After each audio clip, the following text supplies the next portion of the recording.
Hello and welcome back to Conquest Creations. I'm Jacob Lucas, the Conquest Creator. Now, a few weeks ago, I ran a tournament called Triumph.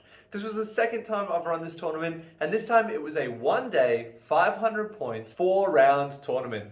All of the rounds use the veto system to determine the scenario, and in this video, we're going to break down every single army list from last place all the way up to first place. Let's get started straight away. Last place went to Liam, who was playing Angmar. He had the Witch King as well as the Tainted on horse with a decent amount of kit and a Barrow White. He had a selection of orcs and came last place. I don't think this list performed very well because while you've got a lot of magic with the Barrow White, the Witch King and the Tainted, you don't have much hitting power because it's just orcs. They don't have great courage and they don't have great maneuverability. Second last in 27th was Tyrone playing Kazad Dum. He had two Dwarf Kings leading decently large warbands of their dwarves. Kazad Dum, this was a high model count army, and as we know, Kazad Dum has high defense, so it was hard to move. So why didn't it perform particularly well? Well, I've got a few guesses here. Firstly, they're all pretty slow, so it's difficult to get around the board to get to objectives. And secondly, there's no single big hitter that can do a lot of damage in one turn.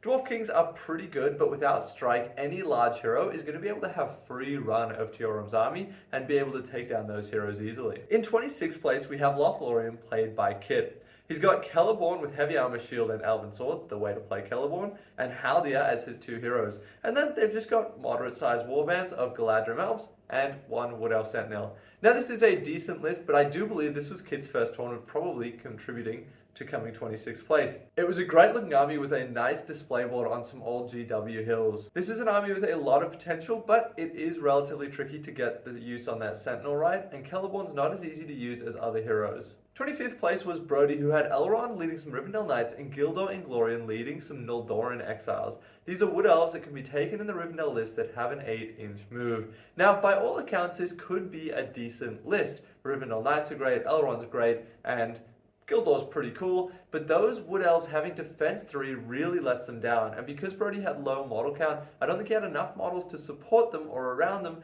that Defense 3 was just ripped through and he was breaking super quickly. 24th place was Serpent Horde played by Thomas. This was a super cool list. It's Suladan with some Serpent Guard as well as Haradrim warriors with bows. He's also got a couple Serpent Riders, a Hasharin, and a Haradrim Taskmaster. This is a super cool list. All of Haradrim has low defense, so they're easy to kill, but they have a decent amount of shooting and they're pretty good at that. With Fight 4, they're decent in combat as well. Just being soft and squishy makes them easy to rip through, and overall, relatively low courage in this army wouldn't have helped. 23rd place is the Iron Hills, played by Gerit. He had Dane leading a warband of just warriors, and then he had an Iron Hill Ballista. I'm terrified of Iron Hill Ballistas. They cut my head off at a tournament once, and they're very, very lethal.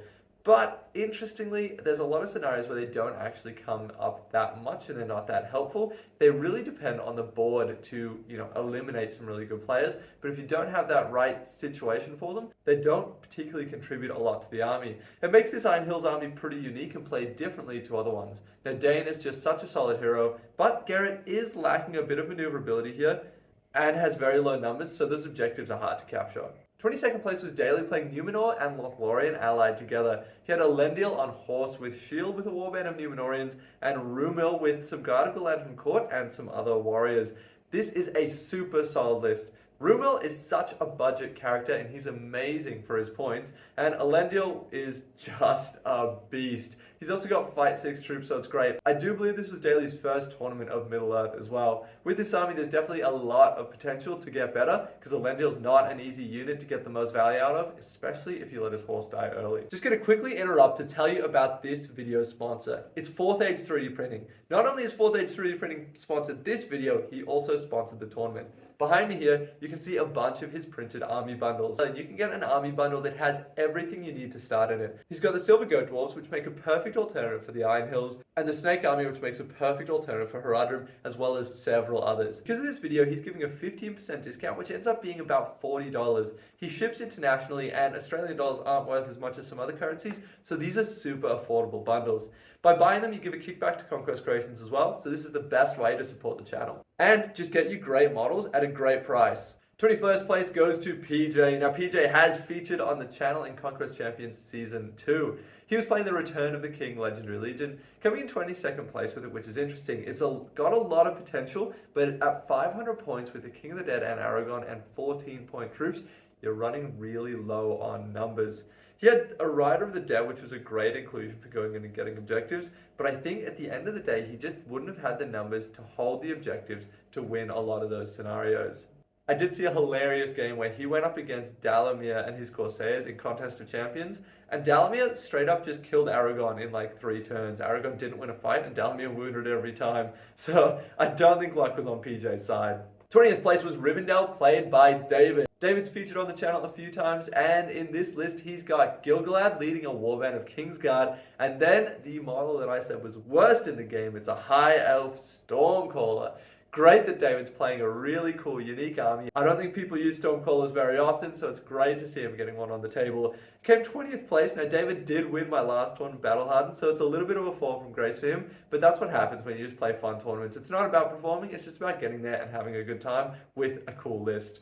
19th place goes to Matthew, who's playing the Riders of Theoden Legendary Legion. He's got Theoden, Daywine, and Elfhelm with a variety of Royal Guard and Riders of Rohan. Now, this is an absolutely brutal army list, and I know that Matthew's played it quite a bit, and I know he's done particularly well at tournaments. I believe he came 2nd place at All Systems Go down in Geelong a little while ago. Now, I'm surprised to see this in 19th place. This army list ticks a lot of boxes, and it hits really hard. It's interesting that he didn't include Gambling, which is usually the second character that goes in any Riders of Theoden list, but he took a different approach to it, and maybe it didn't pay off for him this time. And 18th place goes to James playing Sharku's Raiders. Sharku's Raiders is an awesome legendary legion that gives you the evil force from the Warg attack scene in the movies. Sharku is the leader, and he gets a free heroic combat every turn, which is hilarious because he's only fight 4. Now, you have a decent amount of models in this, and they're all cavalry. He has 4 heroes, Sharku, a shaman, and 2 captains, and each of them have a warband of 4 or 5 Warg riders. This is such a cool army, and I'd love to play it at some point. But you've got low fight and low courage across the board, so it's decently easy for any high fight army just to turtle up and tank them. Now, everything in this army does have a throwing weapon or a throwing spear, which usually is great, but if an orc moves, it only hits on the roll of a 6, and then usually needs a 6 to wound as well. So even though you have a lot of them, they tend not to do as much as you'd hope. 17th place was another Numenor Lothlorien alliance played by Tyler, very similar to Daley's list as well. The difference is, Tyler's taken Haldir instead of Rumel, and other than that, they're relatively similar. Now, Tyler played this list at Battle Hardened, so he's a bit more experienced with it, and I reckon that's why he's come higher up in the pecking order. 16th place was our very own Henry Kerr, a world champion, playing Goblin Town and Moria allied together. He's got the Goblin King with a bunch of goblins, and then Durbers with a bunch of goblins, a Dweller in the Dark, and a Goblin Captain with a Bat Swarm. On paper, I think this is a really, really good list. That Dweller in the Dark's fight 7, the Goblin King's fight 6 with strength 5 burly, so that's great, and the Bat Swarm can go in and half enemies' fight values, which is amazing, and it's got high models as well. So what happened with this list? I mean, 16th place is okay, but he's still in the bottom half. I think he must have got some bad matchups for this list to go down, because I know he's a really experienced player. And I think the Goblin Town Goblins having defense 3 means that you can target them first and break this army really quickly. And once it's broken, the Goblin King is really prone to running away because he's only courage 3. 15th place goes to Huon, who's playing Helm's Guard. He's got Helm Hammerhand, and across the list he's got 10 Royal Guard on horse with throwing spear, a banner, a couple other guys, and a captain with spear, shield, heavy armor, and a throwing spear as well. So a decent amount of cavalry in here. Funnily enough, there's a single Royal Guard on foot, so he must have been 5 points short to get that guy a horse. Now, this is a great list that's really, really solid, can put out a lot of damage. We've seen Helmsguard win tournaments recently, although that was mainly with a foot spam. So an interesting take on the list. 14th place goes to Ned, who is playing the Iron Hills. This is the second Iron Hills army we've seen. And Dane is his leader, no surprise there, with a handful of warriors and a banner. And then Murin and Dra are the next heroes that he's taken. Mirren and Dra are great. They come in with 3 might each, and they're decently cheap, so you get a lot of resources with them. This put Ned at 9 might in his army, with a Master of Battle roll on Dane, so he should be out activating all of his opponents. Again, he's coming in with low numbers and low maneuverability though, and I think that's why he ended up in 14th place instead of any higher. 13th place goes to Matt, who is playing Goblin Town and Azog's Legion, and what an army this one is. A Goblin Captain with 12 Goblins, Grinner with 12 Goblins, and then a Gundabad Orc Captain leading 2 Berserkers, some Gundabad Orcs, as well as 2 Ogres and 2 Warbats. This is a super cool army that looked great on the table. It's got a lot of monsters in it and a lot of greebly evil things. 13th place is a good performance, but I actually don't think that this list is very strong. Mainly, there's no ability to take a heroic strike, so any big hero is going to run around having a field day, and Elendil could just go around killing 4 models a turn without even worrying about it. The Warbats are great for taking objectives, and the Ogres are really cool, but they're super easy to kill when there's no other big heroes there to support them or threaten other heroes that can charge into them and strike. So 13th place means that Matt must have played this one pretty well. 12th place went to an alliance of Goblin Town and the Trolls. It's a Goblin King leading just a horde of goblins with the Scribe and Grinner, and then Bill the Troll. 12th place isn't too surprising for a list like this. It's a really solid list. You've got 2 massive hitters with the Goblin King and Bill the Troll, and Grinner can bring more goblins in to threaten objectives. This one does struggle compared to pure Goblin Town because it's much lower numbers, so it's relatively easy to break it, and once broken, the courage isn't great, so I'm guessing that's what let Aaron down here. 11th place went to Mordor, allied with Serpent Horde, played by Nicholas. The only Mordor model he had was the Witch King, who was pretty juiced up, 3 might, 14 will, 3 fake, Crown of Morgul, and a horse. And then it's Suladan, with an armored horse, and then a bunch of Haradrim, as well as 1 other chieftain. So this was all mounted, mainly Harad, but with a really solid spellcaster. Suladan's super points efficient, the Witch King's super points efficient, Serpent Riders are great in-game. Altogether, this makes for a really decent list, but it comes in with really low defense, at defense 4 on all of your troops. Suladan's only defense 5 with 1 fate point, and the Witch King only has 1 wound. So decently easy to kill if you can put the damage out. 10th place goes to Tyrone, who's playing the Pits of Dol Guldur Legendary Legion. In this Legendary Legion, Azog gets a free heroic combat every turn, as well as resistant to magic, and a special, once per game you can automatically win a heroic move. Now he's got Azog with some Gundabad Orcs, some Hunter Orcs, the Keeper of the Dungeon with a similar warband. This is a great list. Overall, it's lacking maneuverability, but it's juiced with hitting power to the max. Hunter Orcs have 2 attacks and strength 4, so they're great. Keeper of the Dungeons, I think is strength 5 burly with 5/5 and a strike, so he's amazing as well. So whatever he gets into combat with, he's just going to rip up. That being said, it is low defense. Those Hunter Orcs are only defense 4, and courage is pretty low as well. But the resistance to magic must have helped Azog, and this is definitely a list with a lot of potential. 9th place goes to Robert, who is playing the army of Thror. He had Thror with 15 Guardians of the King and Thrain with 8 Warriors of Erebor with Spear and Shield. This is an army that's close to my heart. If you guys have been watching this channel, you know I love my army of Thror, so I was super glad to see Robert bring it to the table. Now, Robert was 4th place going into the final round and had one of the most devastatingly brutal losses I have ever seen. Robert was a great player. He was one of the 3 players who got voted for best sport because it was a 3-way draw. It must have been the way that he copped this loss on the chin. He had Clash by Moonlight against Dale, and Gerit managed to kill Thror in the shooting phase. Thror is one of the most durable heroes in the game, so that is rough.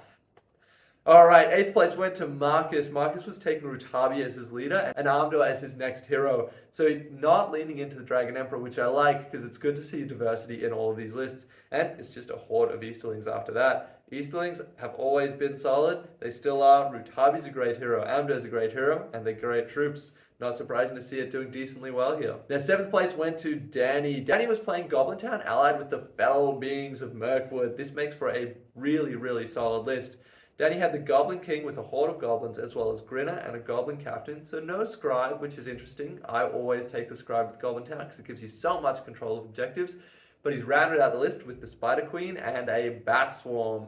Spider Queen's one of the biggest hitters in the game, and the Bat Swarm's great for halving enemy fight values. I feel like I'm repeating myself a lot because this one is also lacking any defense. All those warriors come in at defense 3, and the Spider Queen's only defense 4, so this list can't take a hit. It was second place going into the final round, but it got defeated, which knocked it down quite a lot because it had a big loss. And 5th and 6th was a draw. Now, really, if I was a bit better organized, I should have had another tiebreak criteria. Wins and losses was the first criteria, and victory points scored was the next one, but Alex and Theodore ended up on the same. So they're both 5th and 6th. Alex was playing Angmar. He had the Dwimmerlake on horse with a bunch of orcs, and then 2 Barrow-wights with a bunch of orcs and a couple specters with a Wild Rider thrown in there. Now this army had no might. Think about that for a sec. No might at all. Might is one of the most important resources in the game, and Alex designed his list around not having any. That is a crazy decision, and it went pretty well for him. He was able to really hoard out because he didn't spend points on any really big heroes or any heroes that have a lot of might. And look, he must have played this really well. He doesn't have much control over the battlefield in terms of the movement, but those specters give him a bit back, and a bit of magic gives him some back as well. He is lacking something with a lot of hitting power as well. I'm really surprised he did well with this. I would have said this is one of the worst written lists in the tournament. I know Alex is going to watch this video, and I'd love to get his thoughts on that comment. But hey, props to him, he did well. Now, Alex's 5th and 6th place sharer is Theodore playing the Corsairs of Umba. He's got Dalamir as his leader, Delgamar, and a bosun. He's got some Reavers, some Black Numenor, and some Arbalesters, all around good Corsair list. There's not too much to say about Corsairs except for they are solid, and I'm working on painting up an army of them at the moment, so you'll see them on the channel hopefully pretty soon. And 4th place goes to Anthony playing Grand Army of the South. This was the Mumak War Leader. So the Mumak War Leader comes in, I think he's 400 points, and then he had a warband of guys with him. Importantly, the Mumak War Leader doesn't have to deploy all of his guys inside the Mumak, so Anthony could have some troops on the ground that could sit there and get objectives. And I'm pretty sure he just trampled all of his opponents and absolutely crushed them. He would have lost an objective scenario because he doesn't have many models on the ground. And if someone else can take those objectives, they'll beat him. Alright, we're in the top 3 now. 3rd place goes to a Serpent Horde and Harad Alliance. This was Suladan, 2 Mahud Kings, and a bunch of Mahud Raiders. These are the camel riding guys. Now these guys are so good because when they charge, they do a strength 4 hit. So you have so much control in the movement phase. Even if you don't win a single fight all game, you can still win because you've killed everything with impact hits. The important note is if you win priority and you charge a Mahud King, and then another Mahud Raider later on, when it's the Mahud's movement phase, charges in, impact hits that model and kills it, now the king is free to move. So it's super hard to tie down this list.